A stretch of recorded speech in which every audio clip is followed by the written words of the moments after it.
Hey,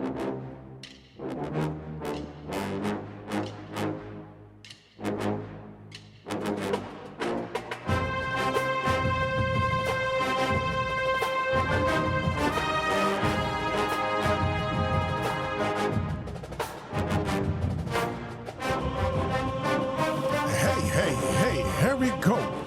Once again, setting it straight with fam. And man, we even got a better crew today. That's right. We have my two sons, Jordan and Joshua, and then we got the man, the myth, the legend, the John P. back in the house, and he coming with some, he got weapons today. He bringing his boy with him, Mr. Gerard. That's right. We coming to talk about them boys. And we're going to talk about them boys in that Philly game that we had yesterday. Oh, my goodness. Was that a game or what? But that's okay, you know what I'm saying? We got the L on that game, but that's all right. You know, that's okay, because sometimes we have to find where we are when we get things like that. And right now, we about to go ahead and talk about the future. But before we get there, we're going to talk about that game, what we did yesterday. And one of the things I saw about what we did is that defense that everyone always talking about, you know, that Philly defense, that number one defense right now. They was against us, and they came with it. But I just want to know, were they that great, really? Were they really that great, or we are what they say we are? So, all right, Joshua, before we go, you know what time it is? How about them Cowboys? That's right. So I need you to come on and tell me what you're going on with them defenses, you know, that defensive line of Philly.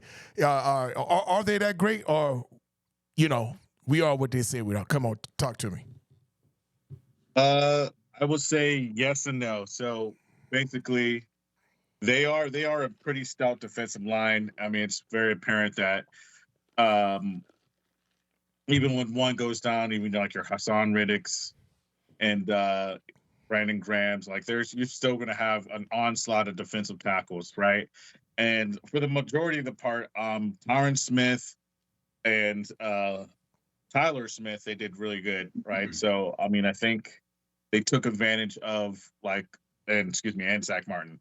So I think they took advantage of like your Terrence Stills of the world and a little bit of your center, which is your Tyler Biadasz, right? So, I mean, I think if you guys tuned in our last podcast, John was talking about how Tyler Biadasz was stating there was issues with his hamstring, has issues with hamstring, and we all know that Terrence Still is battling that MCL injury that he had beforehand. So I just think that they took advantage, right? And any good defensive unit, good defensive line unit, is going to take advantage of that. Now, as far as number one defense in the NFL, I don't think they're truly the number one defense in the NFL. Their secondary was their Achilles heel, if you will. You know, there was a lot of holes in their secondary, and Dak Prescott took advantage of that.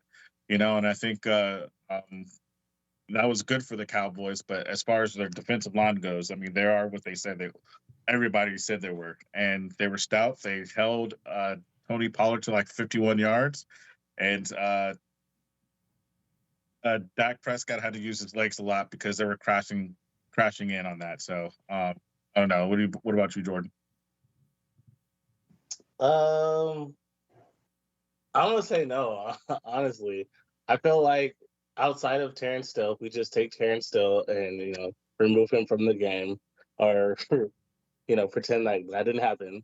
I think we pretty much did whatever we wanted on the offensive side of football.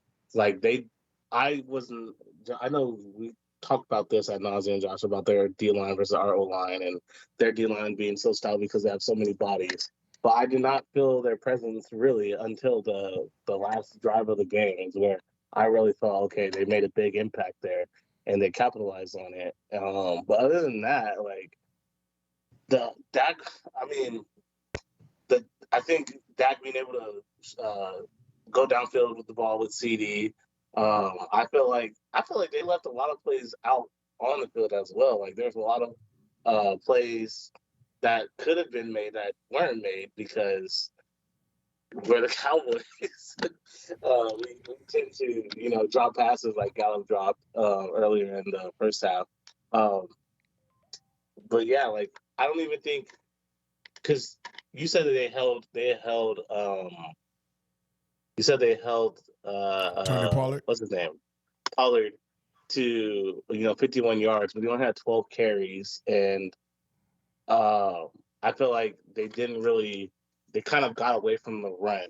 I felt like as soon as the Eagles took that lead, they shifted the strategy into, okay, we're just gonna kind of get pass happy here. So, but if we had to go against them again, I feel like we could take them.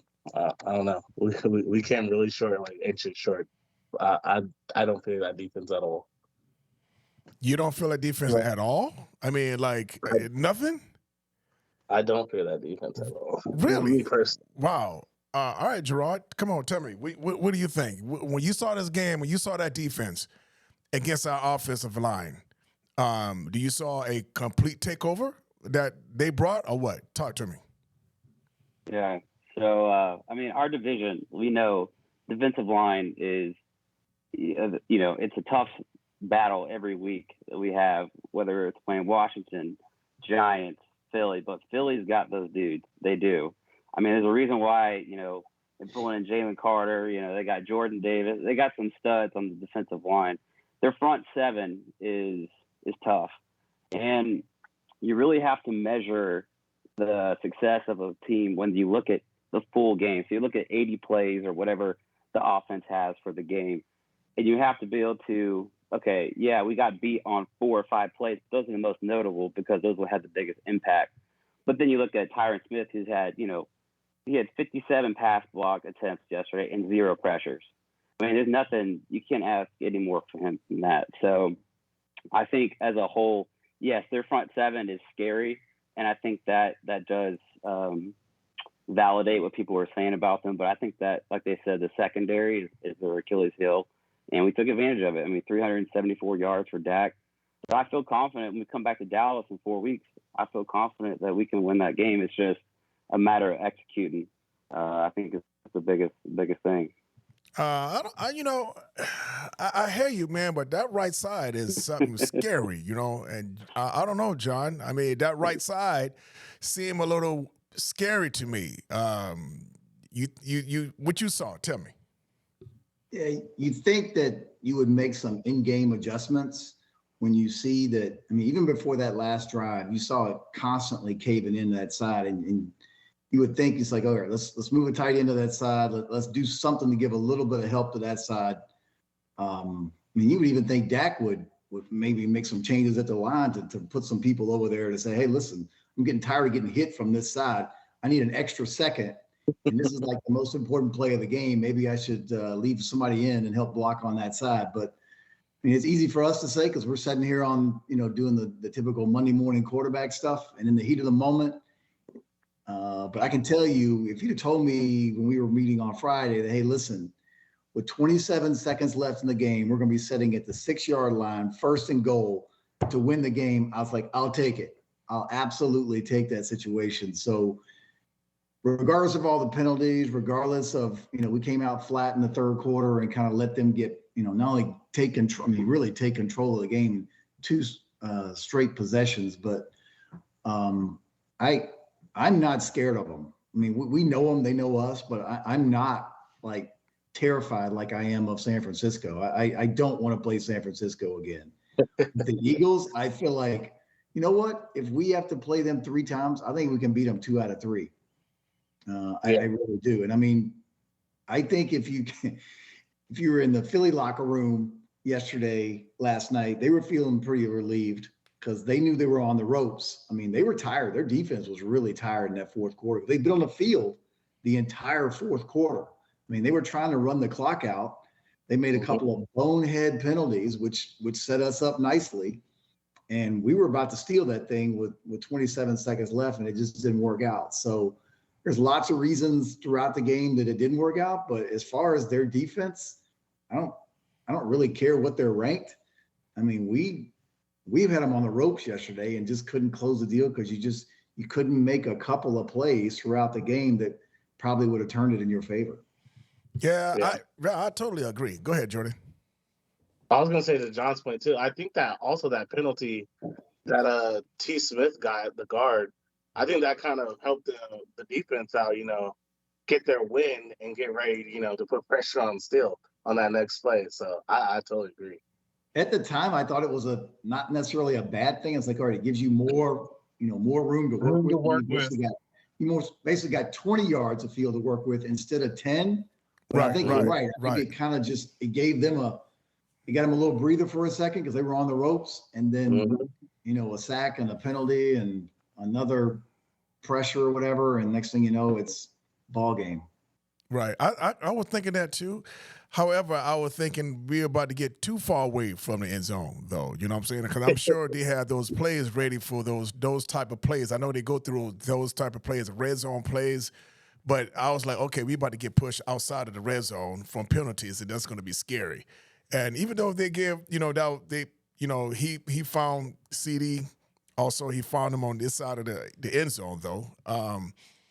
But that defense, for me, did not scare me at all. I'm with all of you. They did not scare me at all. I seem like we passed on them like at will. CeeDee Lamb was doing whatever he felt like doing that whole game. I mean, 191 yards, man. Come on. Tolbert was doing what he wanted. Yeah, I mean, it was, and Dak, I was expecting great things from him, and man, he showed up, man. I mean, I was very hard. If you go back and look at the episodes we had earlier this season, man, I was very hard on him and the coaching. But as far as the execution from our line and from everywhere else, take away, like Jordan said earlier, just take away Steele. Just don't talk about that no more. We just let that fly right on by because he was getting beat up. You know what I'm saying? Even though not all plays, but majority of those plays, he was getting beat up that whole game. And I don't know what we're gonna do with that. So here's a question, John, and I'm gonna come to you with that. With this dealing with that with Steele. You the coach. I like to put you in that position, John. I'm going to put you in a position again. You're the coach, man. Today, you got to go out there against the Giants right now in the next game. You putting Steele back in the game or are you benching him? Well, I think you got to leave him out there. I think you got to give him a little help. You just got to recognize that that's a weakness. Now, you're in good shape as long as Tyron's out there because Tyron can hold his own. But if you get in a situation where you got the rookie back in the left side and then you got Tyron, then you got Steele struggling, now you got problems, and you're gonna have to reorient your offense around that. I mean, that's what the coach gets paid for, though. The coach gets paid to identify, okay, here's a weakness.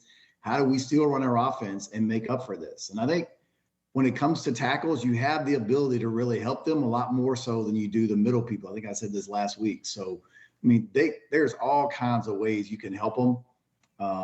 But I can tell you who's not forgetting about this game is the Giants defensive line coach and the Redskins defensive line coach. All those guys are like, hey, this is a good day to build up some stats when we play against them. So if we don't clean it up, it's going to get exposed real quick next week because the Giants are pretty stout. I mean, not to the level of the Eagles, but they're playing stout up front too. Okay. So you saying that with a not all there Steele, because we all know that he's still coming from this injury. He's not fully back. Gerard, I mean, you letting him stay in that game or are you pulling him out? For sure. I think Terrence Steele's a good player. I mean, I really do. You don't get paid that money if you're not a good player. You're not supposed to get paid that money. If you're not, he had a bad game for sure. But I think if you can help with Schoonmaker, who can maybe chip that outside rusher, I think that'll help Steele build some confidence. But Steele comes from a military family. They said in off season he was the last guy out in the field, still practices. Like, it's not from a lack of effort, truly. And so I think as a coach, I think what you can do is you can maybe help him by allowing Schoonmaker, who's a good blocker, who can be out there, maybe chip an edge to give him an extra second. But that's the side that Dak is able to see too. So, if there is going to be a weakness, at least it's not on the left side. And so I feel like that's a positive moving forward. But I'm definitely leaving Steele out there because I think he's earned the right to be there. And at this point, you really don't have a better option. So there aren't good offensive linemen just sitting out there on the market. Otherwise, they'd be on the team. So Yeah, I think you got to leave him out there. Okay, last week we talked about, and we're still talking about this offense. Last week we had this conversation, and we were talking about who is the better quarterback. And I think we all came together and say Dak Prescott is. We'll keep Dak. I don't know if we actually talked about who is a better quarterback, but I know we were saying at this point in time we will keep Dak if we had a trade, because that's what John was saying. You know, I'll keep. You know, and it's funny because when you guys first talk about it, I thought when you were talking about this age and everything with John, like, well, how old is he? I'm like, John about to trade our quarterback. You know what I'm saying? But he actually came There's around. a factor. Right. Seriously a factor. Right. So and Joshua, he just I didn't know where he was, because before we got on the podcast, he was talking differently. So I'm coming back to you, Joshua, you know, because are you more confident now? Do you believe that Dak is a full, certified, all-around better quarterback than Jalen Hurts? All right. So, I mean, yes. Okay. So, yes, Dak Prescott is he was head and shoulders over Jalen Hurts. And before I say this, I'm going to preface this with this. Jalen Hurts is a very good quarterback, okay?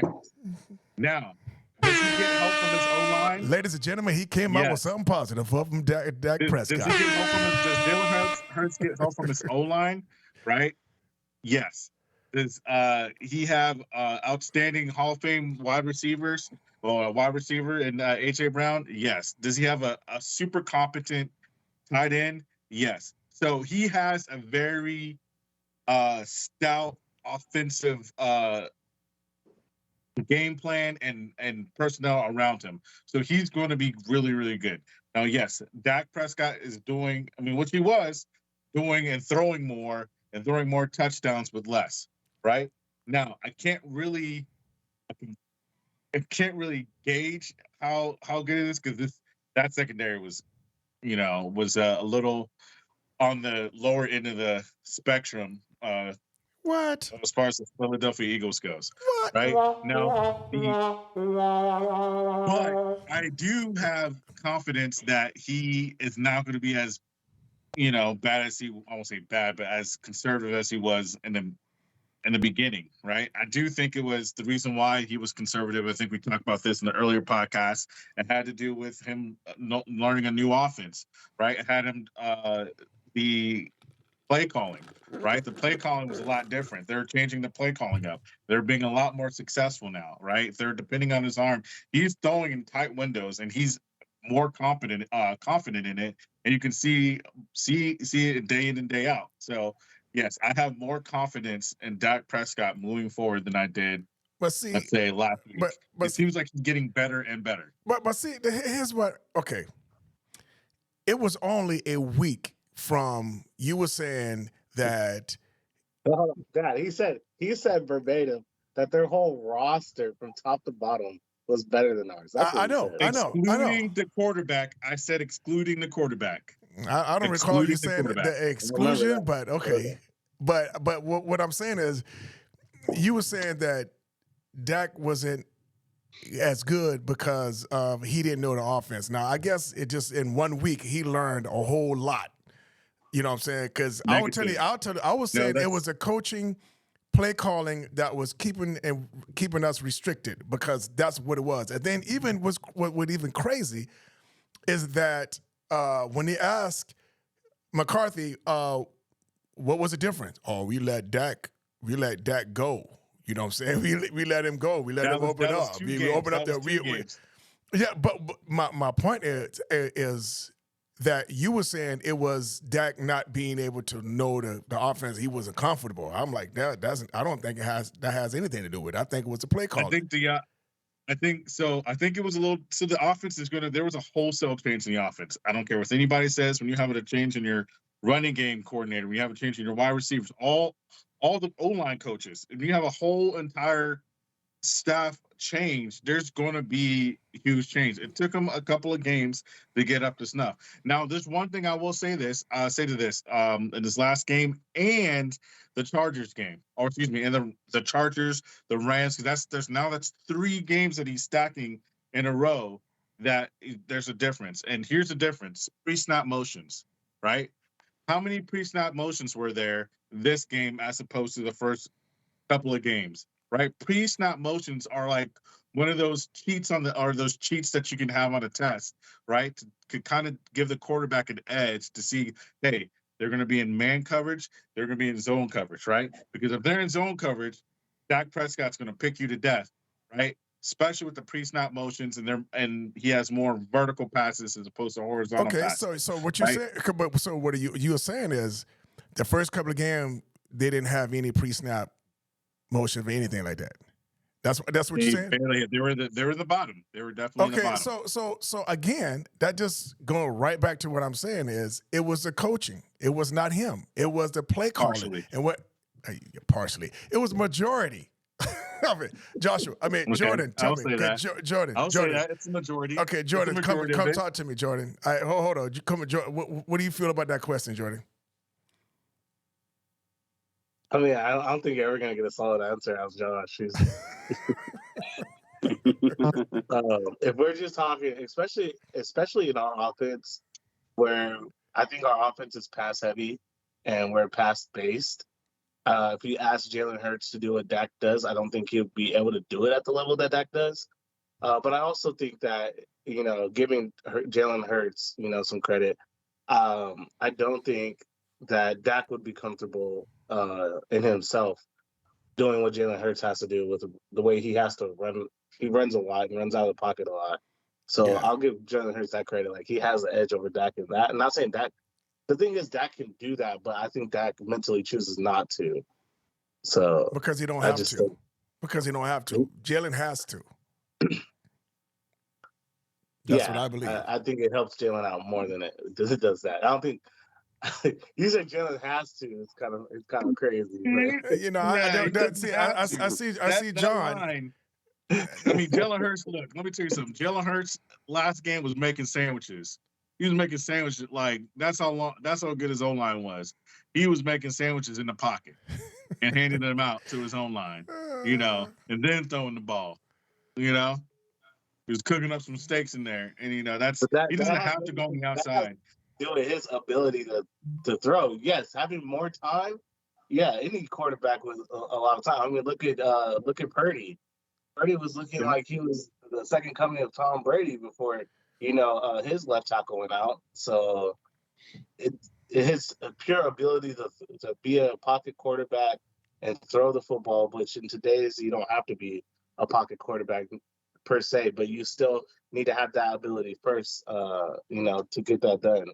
Okay, John, I saw you made a face when I said that by Jalen. You made a face like you wasn't believing what I was saying. So come on, you don't think that Jalen is that he has to run? You think he better than that? No, I think their offense is geared to let him run. I think they got a lot of run pass options that fit his style. And obviously you saw it a couple of times in this game. I was kind of joking about his sore left knee or whatever it was. It didn't look too sore to me because the few times he ran, he looked perfectly fine to me. And he was kind of playing up that one little deal where they stepped on his foot a little bit, like he was be limping. And then like 3 plays later, he's running full speed and looks perfectly fine. So, but no, I think their offense is generated it's just like our offense is around Dak's skills. They've molded their offense around his skills. And I think that's just part. I mean, that's just something he's really good at. But yeah, I think it's just, I don't necessarily think he wants to run. I think it's just the offense for this play calls it, hey, if the line crashes down, take it outside and pick up 20 yards. And that's what he does. And then, his typical backyard stuff that he does, I think he still looks to pass the ball. Even when he scrambles, he's not necessarily looking to run the ball down the field. He's scrambling to buy himself time because I think he still wants to throw the ball. So what do you think about that, Jared? I mean, if you had to choose between two, because you was not here last week, you picking Dak over Jalen? You think Jalen is as because he's younger? What they was talking about last week, what your dad was talking about. That was his first question was, how old is he? So what are your thoughts? Right. all my biases aside, yes, I'm still picking with Dak. I'm still going with Dak. I mean, 2 years ago, people were saying, is Jalen Hurts a franchise quarterback? I mean, they were calling him a bust after moving on from Carson Wentz. So if someone's that good, like, you can't be asking that question 2 years ago. So I think they built the offensive line. I think they, like you said, you have a great tight end. We went out and got A.J. Brown, which is a huge factor.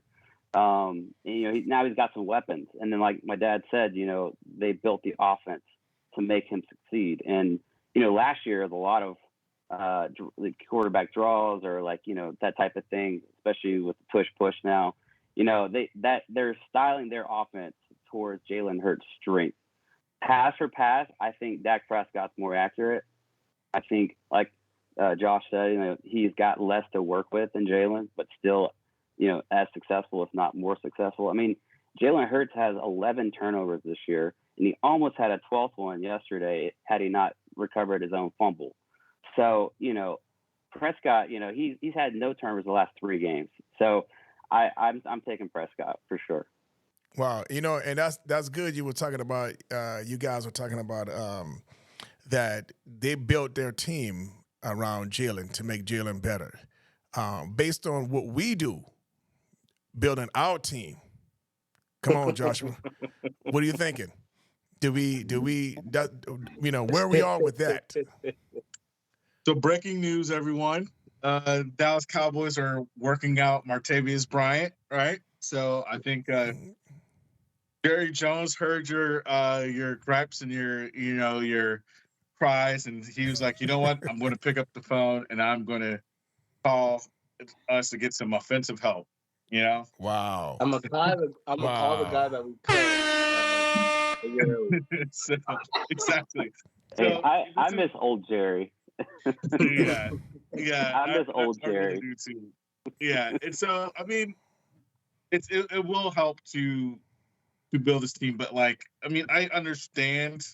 Well, I don't understand because they're saying, hey, there's a cap. Yes, I get it. You have to pay Parsons. You have to pay CeeDee Lamb. You're gonna have to pay. I mean, the way how it's looking, you might have to pay Dak. You're gonna have to pay Dak for these because he's gonna have $60 million towards the cap. So I get it. But with that being said, there's a lot of teams like the 49ers. Well, not the 49ers because 49ers have a lot of cap, but like the Eagles, they're just paying players or their player acquisition. They're getting players, right? They're just getting better. Although it'll be maybe a little better, but or a lot better. I mean, the safety that the Eagles acquired, right? He was a factor in the game, Beard, I think, and so the factor in the game, like causing disruption on the quarterback. So, certain things like that, like the Dallas Cowboys going to have to take heed to. I mean, they can go next door, By the way, good job, Rangers, for winning the World Series. I mean, they had player acquisition as well, Right. and they gotten better throughout the season too. So, there's all these writings are on the wall for you. I mean, all you have to do is open up your eyes and see. Maybe Jerry and Jerry Jones, Stephen Jones, and maybe Will McClay are seeing something that we're not seeing. Maybe they are believing in their guys, and they looked at this game and they're like, you see, everybody, it was just a game of inches. But you know what? Like somebody, a player acquisition that got you those inches, right? So, I mean, I think they need to constantly get more players. I mean, it's a little too late now. I won't say a little too late, but it would have been nice to have another wide receiver, right? We're not even going to start. Don't even get me started on Michael Gallup, right? Don't start Michael Gallup. So, literally, don't start Michael Gallup. I'm not going to talk about the elephant in the room, but the thing is, there's certain things that could cause that can put your team over the edge, right? And the Philadelphia Eagles are doing it not just with Jalen, but they're doing it with their defense. But I don't see the Cowboys, especially when you lose players like your Leighton Vander Esch's, you lose players like your Trayvon Diggs, right? I mean, it goes to show you there was a penalty on Rashaan Evans, right? A 15-yard penalty. The guy's pulled his face mask off. You know who wouldn't have done that? Leighton Vander Esch. So the thing is, right? I mean, it's just like you gotta constantly get players. I get it. They got on Rashaan Evans, but like stop getting players off the street. You're gonna have to go and trade for somebody that like there's a reason that they were on the street beforehand, right? I get it. Dan Quinn is like the next coming of like defensive Coach guru of the year. and Yeah. Mike McCarthy. Well, I'm not going to talk about Mike McCarthy because I mean his offensive play calling is so. But like, the more players you get, the better you are. The more depth you have, and the Philadelphia Eagles are big examples of it, and the 49ers. What you say about that, Jordan? Yeah, not just Philly, but the 49ers, like you're saying, like that D line scares me way more than the D line of the Eagles. And thinking like, no matter what, this playoff road is gonna go through. We're gonna have to play the Eagles, and we're gonna have to play the 49ers. And to Jerry thinking like, hey, we're just inches away from, and that's the crazy thing, like, right? We're inches away from beating the Eagles, but we're clearly yards away from beating the 49ers when they're fully healthy. They just smacked us up and down the field. So it's like we're right there, but we're not right there. So it's like, yes, a couple of players could help us tremendously, right? Whether it been Derrick Henry, whether it had been D-Hop earlier in the offseason, whether it had been Devontae Adams, rumored in a deal that we could have worked with, or Patrick Surtain, adding depth to the cornerbacks, causing more, corners helping the D line by covering everybody, vice versa, helping that could have been beneficial in the Eagles game. So I don't know. It's just exhausting, being a Cowboys fan, especially when you talk about player acquisition, because we try to just get guys through the draft, and I think it's pretty much clear. Like it's a combination of both. Like, yes, you need good players to build the backbone of your team. Like, you need those cornerstone guys that you can find and build around. I will say this: they do not, and I think there's some resistance to doing that for Dak, right? I don't know. I don't want to say they don't want to do that for Dak, but I kind of feel like they don't want to do that for Dak. It's like they built, because realistically, they built that O-line for Tony Romo, and Dak just so happened, to get graced with it. He got lucky, right? Then they bring in, they're like, okay, we'll see what Dak looks like with Amari Cooper. So we give up a draft pick, Amari Cooper, that changed life, right? Because I think Dak is more of a pass-oriented pocket quarterback. So you want to put guys around him, great tight ends, great receivers, right? But then you want to take Amari Cooper away, and then you want to just leave CD, who So right. we gotta play with the cards that we're dealt. So that is true. I mean, that's what we do. I mean, Jerry Jones they are known for saying that what we draft is what we have, and I don't think they'd like to go outside of their draft pick because they're sold on it. They believe what they, the results of their draft is, yes, we have what it takes right here, and we're going to make this work. I don't know why. They do it that way, but that's like you said, that's what we have. So, John, if you had the opportunity, what do you think we need more? What I'm saying, if we had to grow acquisition, and you're getting the receiver from Martavius Bryant is coming now, but if you had the opportunity to say, okay, look, this is what I need the most right now, who would it be? Offense, defense, who would it be? Offensive line. Offensive line. I mean, you think about it. If you drafted your first round and second round this year, offensive line, you'd have plenty of people to choose from right now. So if Terrence Steele is struggling, hey, we got a first rounder sitting over here, we want to try out here. You'd have a lot more options there. Because I think you give Dak time, you can make it work with CD for sure. I mean, he showed that yesterday. I mean, no one on the field could cover him. Nobody. He got open whenever he wanted to. The tight end showed up a little bit yesterday. I was a little bit on the fence about him. He made some nice plays yesterday. I think he did have a drop in there somewhere. It was a tough catch, but I'm sorry, you're in the NFL. You got to make that.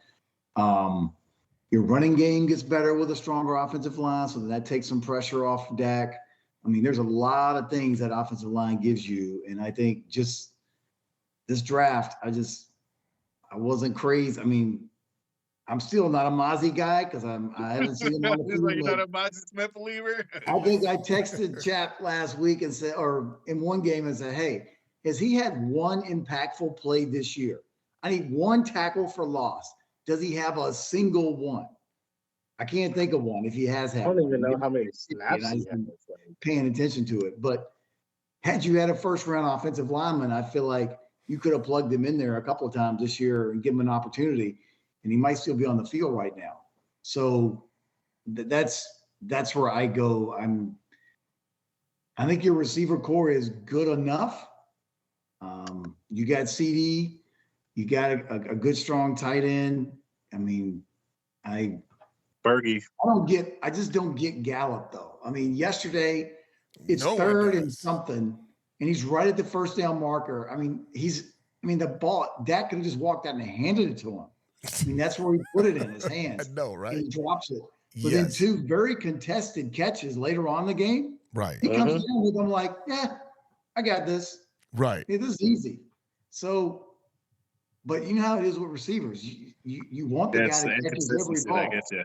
Yeah. You got to have the guy that's consistent. And when you're inconsistent, the quarterback sees it before everybody else does, because he gets a front row seat to it in the game and in practice. And how many drops did we have yesterday? 5, 6, Yeah. 7. Yeah. Everybody had one. Even CD had They one in were- the beginning. Yeah. Yeah, CD had one. And he was like, And it's all every me. one of them was painful. Yeah. Every one of them was painful. I mean, we did score on a couple of those drives, even though they dropped the ball. But still, that cost you to run more plays. It made you to show more things to the defense. I mean, lots of things came out of that. And plus your quarterback, I mean, even though he played great, he probably would have been, his numbers would have been even better with a few more of those catches instead of the drops. And that one right before halftime just killed you. Because, I mean, you're probably going, not saying you're going to score a touchdown, but you got all the momentum and they can't stop you, it seems like. And that was not a hard catch to make. Yeah. And just on that point real quick before I turn it over, what's up with our kicker? 19 straight field goals and no one's even talking about it.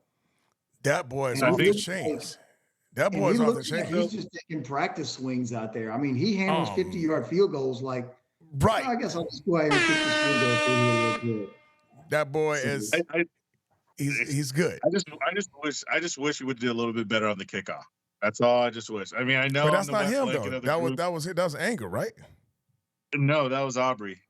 Kickoffs are on Aubrey. And Oh, was it? yeah, Oh, okay. you can kickoffs on Aubrey. Your punter is Anger. So Okay. I mean, hey, look, I don't give it to him, but there was a couple of times where the special teams, we didn't even talk about the special teams, that you can't have this offense start on the 40. You just can't, right? You can't do that, right? And that's the reason why, I mean, part of the reason why they won the game, right? And it just, I mean, just as you said, boneheaded plays, right? How should I say, like holdings on your returning team. You're putting your offense in carries in bad situations, and then you're putting your defense in bad situations too, right?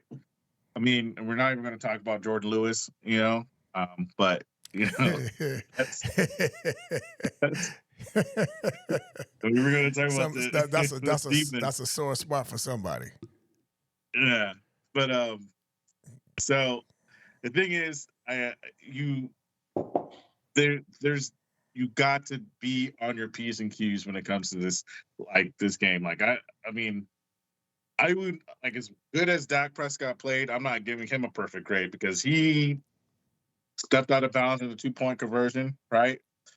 And there's other things that he did that he could have took back, So I mean, I think there was a couple of reads here and there, and I would be like, hey, I would have gone to this guy right here. I would have gone to, instead of going to what the plays called for, right? I understand, but like if you're in a must-have a situation, go to your guys that are going to catch the ball, right? So your Trying to say go-to guys don't are throw going it to to be Gallup. CeeDee Lamb or knockout. CeeDee Lamb or Ferguson, right? I wouldn't go to like a Tolbert, and even if the play design called for that, which it shouldn't have, you need to go to somebody that's going to like definitely be open. Get your guys that can make the plays, get them the ball. And I just think that Well, Yeah. I don't know, but Yeah. somebody got 190 some yards, so apparently he's going someplace that get the job done. So I don't know. It seemed to me. if he had 191.5 yards, they would have won the game. But So- still, the 191 didn't just float out there. He had to go and grab those. You know what I'm saying? So, Jared, tell me this though. Looking at this, because we were talking about the offensive line. Mhm. Can our defensive line take us to the NFC Championship? Mm. Well, I'll kind of piggyback off of the question you asked earlier about what we would have added to this team. I think we should have added a corner, personally. Oh, that's Because I like think Jordan was talking a about. corner makes your defensive line better. So I think they kind of go hand in hand. And I think, if you look at this team when they had Trayvon Diggs, now you're probably not going to find a Trayvon Diggs on the market, but if you find a pretty good corner, you might strengthen your defensive line. So, but that's not an option. So I guess moving forward, I think the defensive line is good enough to get to the NFC Championship. It just depends on the matchup and where we're playing at. I think if we're playing at home, I like our defensive line. If we're playing in San Francisco, I don't know. I don't know. But yes, I think we do. I mean, Micah Parsons, he automatically just puts you in the upper echelon just because you have him on your team. And hopefully he can stay healthier down the stretch this year compared to last year. But I still have faith. I just wish we could have added a corner. I think that would have strengthened the defensive line. Okay, I'm gonna stay with you right here on this question, Jared, because I have dealing with my sons here. We was going back and forth because we got into a little heated argument because somebody was saying that who they would give up for a first and second plus a Pro Bowl when they were asking for Surtain. So, with that being said, if you had that question, that would you have said, would you to make that deal, because that deal did come to us to say that they wanted a first, a second, 2 first. well, I'm sorry, 2 firsts and a Pro Bowler. That would you for Surtain, who is a corner, who is a very good corner. Now, Jared, would you make that? Would you give up 2 firsts and a Pro Bowl? If I won the Super Bowl, I don't think anybody cares what picks you're giving up. I don't think they care. It's been 28 years. It's been way too long. I don't know, 2 firsts and a Pro Bowler, I think that's a lot. I had to get something a little extra back on that because, Surtain's going to have to be paid too in a couple of years here. So That's you true. can pick up his 5th-year option because he is a first rounder, but you're still going to have to pay the man, and you just paid Trayvon Diggs. So I think that's a steep price, but hey, if I won the Super Bowl, I don't care. I truly would not care. I would sacrifice a couple years in the future for a Super Bowl ring for sure. Okay, Jordan, come on, back that up, because I know that's what you Nah, want to hear. he said exactly what I've been saying this whole time. It's just music to my ears and refreshing to hear somebody else besides me have to tell you guys that. That's all.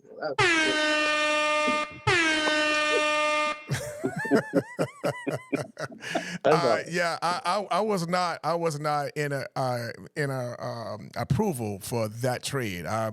2 firsts, but I hear what both of you are saying. I do, but that's kind of steep for me for 2 firsts and a Pro Bowl. I'm like, what Pro Bowl are we going to give up? How often Well, do you can get I say 2 this? lockdown corners? How often does that come along where you get 2 young lockdown corners?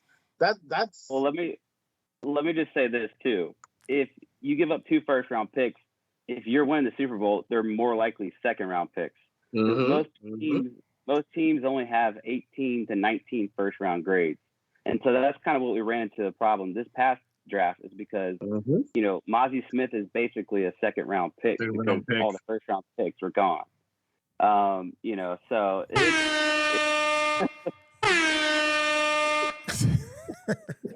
But I will say your team has a lot of depth because if your first 2-round picks aren't really playing that much, you probably are a pretty good team. And I think that's what we are. Mozzie Smith's a one technique, so he's not going to have the flashy plays. He's really just there to be a trash can full of dirt and just stuff the middle of the line, truly. You're not going to see the stat sheet. A trash can full of money, you mean? Yeah. But here's the thing with Mozzie. At Michigan, the way they coached him was to just kind of plug up the middle and not get up the field and pressure the quarterback. And they said he's getting better each week, but he was slow off the ball. And I think that kind of delayed his progress. And with Hankins there, it's going to be hard to really make an impact. Hankins is a better player, but Mozzie Smith's strength is what got him drafted in the first round. But they never taught him how to get up the field and get after the quarterback when he played for Michigan. So it's going to be a learning process. I still would have rather had maybe a offensive lineman or maybe even another tight end. Maybe I would take him possibly a tight end potentially, depending on who's available. But yeah, I don't know. I mean, I think they took the tight end we wanted because I think we wanted Dalton Kincaid, but I think the Bills took it from us. So that's the only guy I would have taken. I think. I think the other ones I'm fine with later on because I think Ferguson is going to be a really good tight end. It's just going to take him a couple of years, but I think he's getting there. But yeah, give me the offensive lineman for sure at that pick. Man, right. I can't believe this, Jordan. I mean, you happy right now. Jared, you have made him. See, now I'm not going to be able to talk to him no more for the whole week just because of this. But I know Jordan and Joshua. I know Joshua. This is something that we're going to have to deal with him for the rest of the week. But that's okay. That was really good. I'm sure he's glad that you took sides because I was definitely not going that route. We were texting beforehand, so we had it played out. I gave them the clip notes, the spark notes. Right. That is crazy. So it's going to be interesting to see what we do going forward, though. But because we have this next game will be a divisional game. I don't see anything that is going to should hold us up. It's the play calling that I'm hoping they, saw the writing on the wall. I hope they see it, and we're going to stay there, and hopefully we can get close to an identity of what our team supposed to be. Because for a while now, I didn't know who we were, and I'm not even quite sure they knew who we were. I still don't know who we are. So, but I think we're getting closer because McCarthy always saying that we're going to be a run team. He's going to want to run more, but I haven't seen that yet. So this Dak Prescott's team. So yeah. Okay, and I was about to come to you, Joshua. So if you had to pick our identity, what would it be right now today? As far as offense goes, it's going to be on the shoulders of Dak's arm. So it's going to be on Dak's arm. I said shoulder, Dak's arm. It's going to be on Dak's arm, and then you're going to hope that they go ahead a lot of more times than not, and then have the defense go home and solidify the gap, right? To widen the gap between the points scored on the Dallas Cowboys offense and the opposing team, right? They're going to try to score points themselves, then that's the identity. Identity is the pass rush on the defense, and identity is the passing game on the offense, because it's for sure not the running game, and it's not for sure in the back ends of the defense, right? Minus DaRon Bland, right? So, we didn't talk about the defense last game as a whole. I would like to wait for you to bring that up. Defense of who? Our defense? The backfield. Yeah, the defense, the defensive backs, the secondary. Yeah, the secondary, our corners. Right. Right. So okay, so against this game because we have Bland, you know, what I'm saying who, and were you about to Bland, okay. I think you're Played trying to good. get to Jordan Lewis. Who's the next one? I think you're trying to get to Lewis. That's what you want to talk about.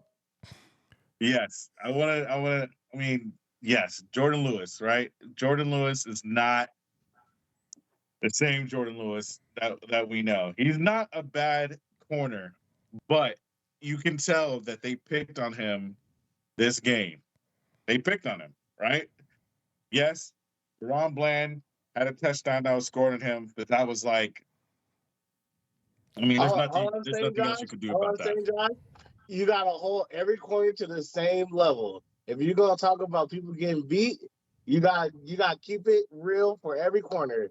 I don't care if it's Lewis. I don't care if it's Ron Bland. I don't care if it's Gilbert. I'm glad you're saying that. I'm glad you're saying that because besides me, if there's a person that could be unbiased, right? Some people use this website, other people don't. Like PFF grades Jordan Lewis this game at like a 40, while they were grading Stephon Gilmore and DaRon Bland at a 70. So, and they were picking on him the whole game. Like you can tell that they were picking on Jordan Lewis, and they were successful for the majority of the game going to Jordan. Now the second half was a little different because Jordan Lewis had a little bit of help, right? But for the first part of the game, for the first half, they were definitely picking on Jordan Lewis, and there was a reason for that. Not saying we should get another corner. I don't. So I don't think there's an issue at all with Jordan Lewis. Is he especially when you talk about the grand scheme, like every team will love for their fourth string corner to be Jordan Lewis and for him to play at least solid, right? We all fourth know, string, yes, fourth string. I agree. Yes. Okay, but he's still playing at a comparable level. You could still go to the Super Bowl with Jordan Lewis as your third slot, right? The thing is, it's like you were saying, Dan Quinn, when you like to talk scheme all the time. But when it comes to certain players, you like to leave out, the details because Jordan Lewis was going up against the tight end. Like, what do you want him to do with that? That should have been cursed. Every single other game, we're lining, Kittle is who's on the other side of Kittle? Curse, not Jordan Lewis, not DaRon Bland. So that's what I'm saying. Like, yes, the matchup was a bad matchup. He's never gonna win that matchup. That's all I'm saying.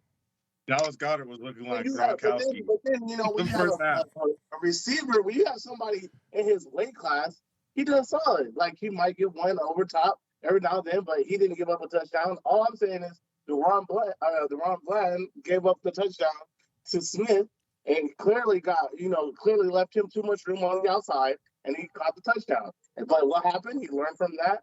He came out the next series. They ran that same 9-go route, and he got skinny. He made the sideline skinny, so he didn't have enough room, and Jalen couldn't fit it to him. That's all I'm saying. It's like you got to hold them all to the same standard and don't, hey, DaRon Bland's a slot corner playing on the outside. It's all right. That's all I'm saying.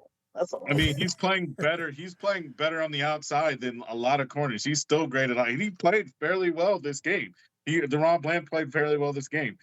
It's just still goes to show you that Jordan Lewis is still the Achilles heel of the secondary. He is, and he played. I mean, points were getting yards were getting passes were getting completed on him. A lot of passes are getting completed on him, and it was not just AJ Brown, right? AJ Brown, let's take away AJ Brown, but it was AJ Brown, Devontae Smith,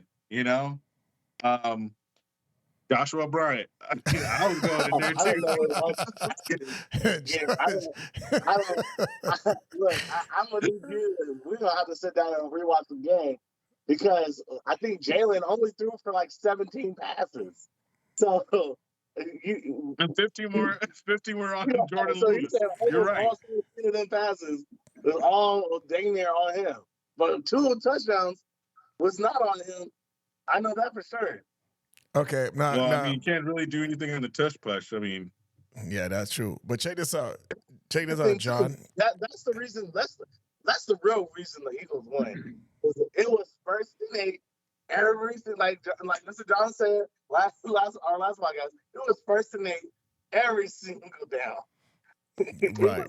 Yeah. Yeah, I Okay. mean it's true. I mean Dallas Cowboys and Jordan Lewis is going to get a little break next week, right? But hopefully Jordan we can get Lewis. hopefully they'll have like a Sean McKeon on tight end or Luke Schoonmaker on the opposing side, so that way Jordan Lewis can look good. I mean, This guy. Okay, look, I got to go back to the offense real quick before we continue on the defensive side. And John, I'm gonna I'm just ask you saying, this.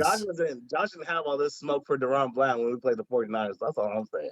Okay, but check this. All right, Okay. we will talk about it again, John.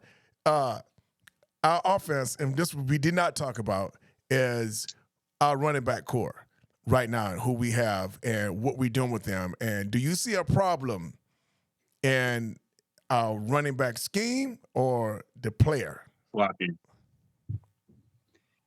You weren't going to run the ball on the Eagles, but so much. I mean, if you give us that 19-yard run that they called back for that ghost holding penalty, our running looks a little bit better. I mean, that was kind of a tough call there, considering the Eagles got away with one just like it on the next series and nothing called. But I mean, that happens. But frankly, I'm good with Pollard, and I'm good with the guy that's behind him. I think they're both different kind of runners, but when you know that you just run into a brick wall, I mean, you know it's going to be a 50 pass night. I mean, I think we all knew last Friday night this thing is going to be 50 passes from Dak. We hope we can run enough plays to keep them halfway honest to make them stay in their lanes, but it was just going to take that. And I think McCarthy, as much as he says he wants to run, he's a pass first guy. I mean, I think if you look at his history in Green Bay, now he had Brett Favre and he had Aaron Rodgers. So I'd be a pass first guy too. Right. I'm not blaming him. Right. But I mean, as the great Bill Parcells says, you are who you are. And I think he is a pass first guy. I think he plays lip service to the running game. I think if he was popping off 8 yards a run, he'd run it every time. But he's not. And the minute it gets a little bit of resistance, it's like pass. And frankly, against the Eagles, I'm okay with that because you actually did pretty well pass yesterday. If your receivers had caught a few more of those passes, you might have won yesterday. So I know there's a couple calls I'm like shaking my head and scratching my head going, okay, what are we doing trying to run a reverse on 2nd and 20? Yes. I know Turpin is fast, but yeah. But then yesterday you also see CD lined up in the backfield. And I mean, he's on a linebacker when he comes out of the deal. And I mean, it's a joke. I mean, Prescott put it right on him. And that was a quick 9-10 yards, like nothing. So I think he's doing pretty well. I'm comfortable with him. I mean, like I said, there's a few head scratchers, but I mean, he had to call 70, 80 plays yesterday. If there are 4 or 5 duds in that still makes him, in the 90th percentile as far as decent play calling. So I mean, I'm kind of okay with the play calling, but the running backs, just getting back to that, you got a nice compliment, and when you can run, it looks really good. But I can tell you, if McCarthy feels even the hint of resistance, oh man, he's backing away. He's running. He's getting ready to light it up. He's running. And that's exactly what he does. Okay. Jared, now I'm gonna go back to you because I know you heard Joshua and Jordan talking about those corners. You have a problem with our corners, what we have right now? Do you think that's going to be an issue going forward? Nah, I don't think so. I mean, I think a lot of teams would like to have the corners that we have right now, personally. I mean, you can't have Pro Bowlers at every position. That would be ideal. I mean, I wish they would have made a move at the trade deadline, personally. But I think Jay Lou, I think, yeah, he's not like the best cornerback, but I think he's serviceable for what you're asking him to do. I mean, if he's your fourth corner, I mean, what are you expecting from your fourth corner other than just to be serviceable? So I think he's in a good spot. But I'm really more worried about Hooker. I think he has a tendency to make some really bad reads when it comes to angles, maybe like just taking bad angles. Exactly. Yeah.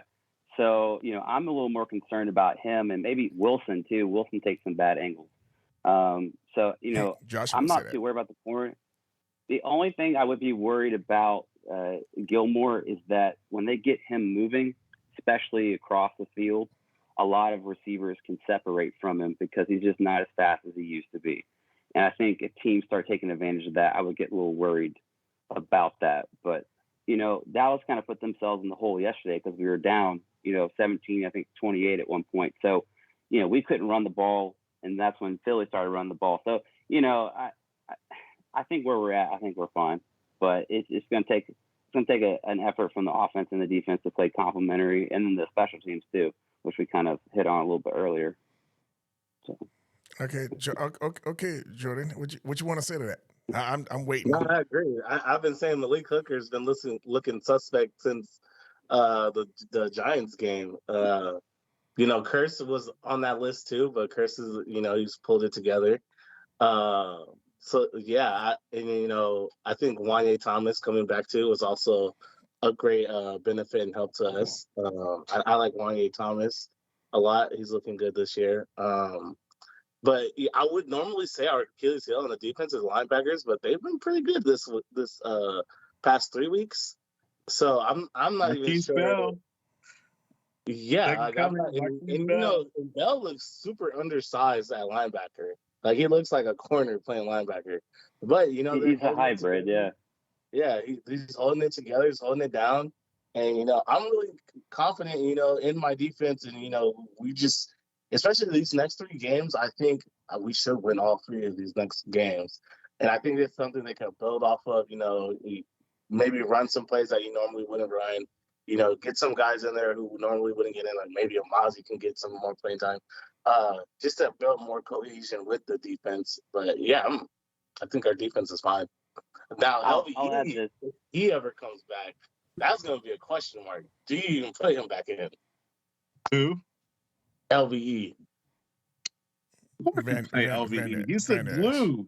He's the glue that holds this team together. He need to glue himself to that bench. Well, no, as he said, he's a really good run stopper. Like he's not at the same speed as he was perimeter like back in the day, but like I still think he's a student of the game. He gets that defense where they need to be at, right? And is he going to shoot down like a bullet like Marquise Bell does? No. But like he puts personnel in the places where they need to be. I mean, there's a lot that goes into that. I'm looking at our linebacking core now, and they're doing a bang up. They're doing good. That's all I'm saying. Look, that one Pro Bowler that was a bad play. That one Pro Bowler the Broncos wanted. LVE. That's all. That's funny. Yeah, I think your defense played well enough to win the game yesterday. I mean, you held Jalen Hurts to 207 yards. You caused 3 turnovers, but they got every one of them back. Which is crazy. And AJ Brown only had 66 yards receiving. Exactly. But he's had a stretch of 125 plus for like the last 6 games. We was a stopper. So, I mean, we was a stopper. If you fall on one of those fumbles, it's probably a different game. But they got every one of them back. So. Especially that last one. That would have been fourth. Yeah. Yeah, that would have been nice having that last one on their mistake. So, but that's how football goes. It's a week-to-week thing. It's a game of inches. Okay. Yeah, like yesterday. Okay, now check this out. Before we go, because we about to wrap this up here.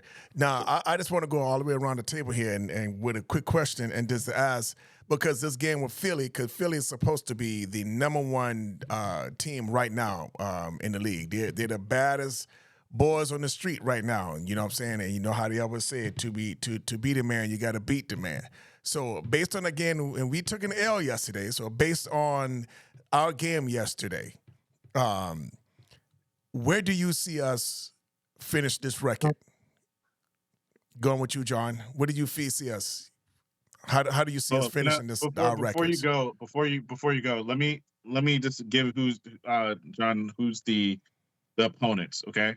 So the Cowboys are playing the Giants, they're playing the Panthers, the Commanders, the Seahawks, the Eagles, the Bills, the Dolphins, the Lions, and the Commanders. Woo, them last 3 or something. Well, the last 4, should I say? But go ahead. All right, John. What do you see based on the game where you saw us play yesterday on the road? Go ahead. I would be happy if we only drop 2 more. I think that would be successful. I think you can get on a run right here. That Seattle game makes me nervous. I don't know what they are. I haven't watched them play. That game is on the road. No, it's at home. It's at home. Okay. All right. I'm a little bit more confident about that one. If we win these next 4 in a row and then we got Philly coming to town, oh boy,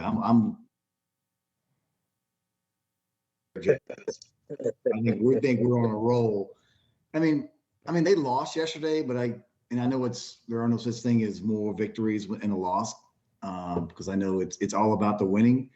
But I think the team drew a little confidence in the fact that they didn't lay down. I thought they matched their physicality pretty well. That third quarter, you came out a little bit flat, and they just went right down and scored 2 touchdowns on you. Now, kicking the ball out of bounds and giving that stupid penalty, that hurts you, giving them the ball on the 40. But I wasn't necessarily. I was disappointed that we lost, but I was not put out that this team's terrible and we're not going to go anywhere or anything like that. So I think if you can finish, you play 17 games, so you can come in at 12-5, that probably you're a wild card team. I don't think Philly's going to lose 4 games between now and the end of the year, unless they get some substantial injuries. We'll see what San Francisco comes back with, but even then, you're still going to be a wild card team, and you're just going to have to go. You're going to have to do like the Rangers, man. You're going to have to win on the road.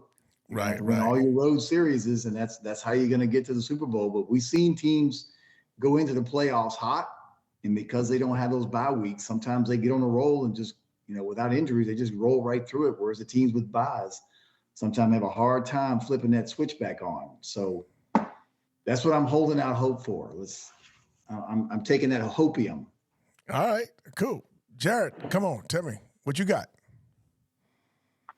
I think I agree. I could see us going 12-5. I think, I think we win the next 3. I think we beat Philly, and I think we'll split between Miami and Buffalo, because it's going to be at Buffalo and then at Miami. So I think it was split there. I think I'm a little more worried about the Lions game than I would be Seattle, but we are 11-0 at home right now. So I feel pretty confident that we can win at home. So I don't know. I think it's gonna be hard to get that first overall seed. I know the Lions probably had the most benefited schedule considering their division.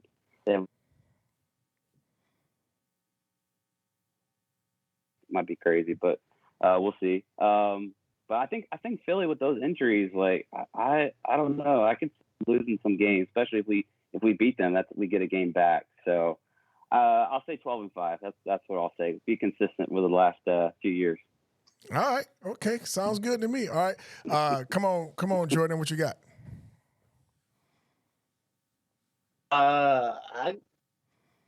Okay, this is what my heart wants. Okay, I'm gonna go off. Y'all might think I'm crazy. No, Jordan, I'm probably gonna agree with you. I think but we're go ahead. gonna go 13-3. Right? That's what I think. 14-3. I think we're gonna run the table. I want us to run the table because I feel like there shouldn't be any, outside of the 49ers smacking us. I don't think there's any team close to us that should be able to beat us. And I feel like the Bills and the Dolphins are games where our D-line is going to shine the most. And I feel like those are going to be, we're going to punch them in the mouth. The Lions game is probably the only game where I'm like, this is going to be the one. But other than that, I feel like we can run the table. All right, cool. Come on, Joshua. What you got? You guys are going to be so surprised at what I'm going to say. Yeah, I probably am going to be surprised at what you're going to say, but go ahead. All right. I actually, and this is crazy, and this is a crazy one. I have Dallas being the number 1 seed in the NFC. Really? So who Eagles on? Wow.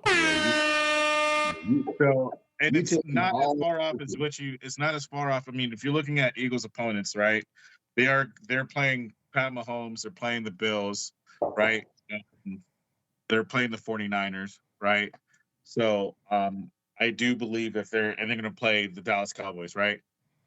I'm going to 100% believe, right? And I'm almost to the point. I think 97% where they're going to blow the Eagles away. It's going to be like a 50-point game. They're going to blow like 50 burger. What? Yeah, look. But here's the thing. Here's the thing. Did somebody else jump on the call? I think somebody took over Josh's spot. Who is that? I know, right? I know, right? Here's the funny part about this, because like I think one of these games, probably a couple of years ago, I told them, I was like, "Oh, Dallas is going to score 50 points," and they were like, "No way." I'm like, "No, they're going to score 50 points," and they thought I was out of my mind. And sure enough, the Cowboys scored 50 points. They're going to blow the Eagles away, but that's just for that game. I do believe, though, that at the most with Jordan, they're probably going to lose at the very most 2 games, right? And I think they're going to split with the Bills and the Miami Dolphins. I just think those 2 back-to-back is just too much, right? And it's either going to be they're going to win both the Seahawks and the Lions, or they're going to lose one. So I do believe they're either going to go 13-4 or 14-3, and they're going to be the number 1 seed. It's going to be a close race, and they're going to be. I'm going to the NFC Championship. Past that, no, but I'm going to the NFC Championship this year. Wow. So, yeah. Okay. This All is right. after everything. This is after You everything. got them running the table, but not making it to the Super Bowl. Yeah, come on, we got to go all the way. Yeah, we going all the way. You got to run it all the way, man. We going all the way. If they play the Eagles, the Cowboys are going to the Super Bowl. But if they're playing the 49ers, I don't know. 49ers at home. Man, you gotta have faith. You gotta have faith. I could see it being a Tampa Bay. Yeah, you're right. It could be a Tampa Bay from last year. Yeah, could so see like, that happening. the Dak Prescott does pretty well. If it's the same year, he does pretty well with bouncing back, and he understands the schemes, and he does a lot better. And this is when everybody was there, on the team. So I see them going a lot different. The 49ers game going a lot different. I don't know if they're going to win or not, but I see it going a lot different, especially if it's going to be at home. But they'll have them going to at least the NFC Championship.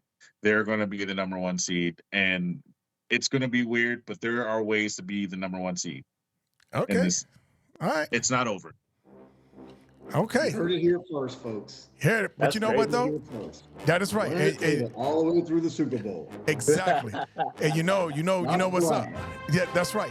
And you know what's up, though, because we have receipts. So if you change your mind next week, we're going to pull it up. Never will. That's right. But that's right. That's where we at right now. We are setting it straight with fam. We did it again. Look, we got something special today. We got Jay's in the house. We got Jordan. We got Josh. We got John. We got Jared. Man, I don't think we get any better than that. But we doing it up again today. And we're going to be back in here next week, Saturday. We're going to talk before the game for the Giants. We're going to let it, and we're going to tell it like it is. So if this was your first time, look down, hit that subscribe button, hit that like button, and always come back if you want to know to keep it straight, because that's what we do. And that's what it is right now. That's how it is.